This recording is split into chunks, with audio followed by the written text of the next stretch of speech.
สบายดีเนาะวันนี้ก็สิมาร้องเพลงให้ฟังเนาะเป็นเพลงเร็วเนาะเป็นยังไงก็ไปฟังกันเลยเนาะ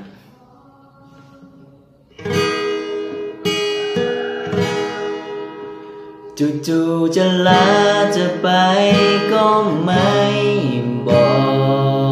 กมาลวงมาหลอกให้รักทำไมจู่ๆจะทิ้งฉันให้นอนเสียใจจะดึงจะยื้อเวลาให้เธอนั้นย้อนกลับมามันคงจะเป็นไปไม่ได้จะเหนียวจะรักไปเพื่ออะไรมันคงจะไปก็ต้องไปไม่มีทาง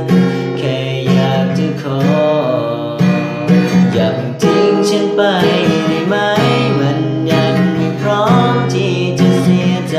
มันยังไม่พร้อมที่จะรักใครเข้ามาใหม่ได้โปรดเถอะนะอย่าทิ้งให้ฉันต้องร้องไห้อย่าทิ้งไปมีคนใหม่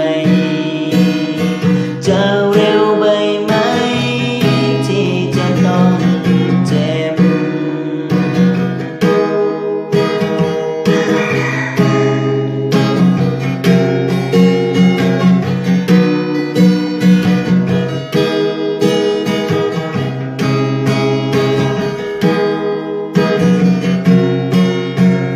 อย่าเพิ่งทิ้งฉันไปได้ไหมมันยังไม่พร้อมที่จะเสียใจมันยังไม่พร้อมที่จะรับไหลเข้ามาใหม่ได้โปรดเถอะนะอย่าทิ้งให้ฉันต้องร้องไห้อย่าทิ้งฉันไปมีคนใหม่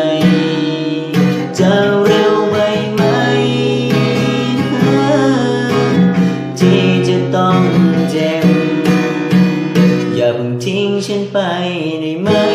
มันยังไม่พร้อมที่จะเสียใจมันยังไม่พร้อมที่จะรำไกลเข้ามาใหม่ได้โปรด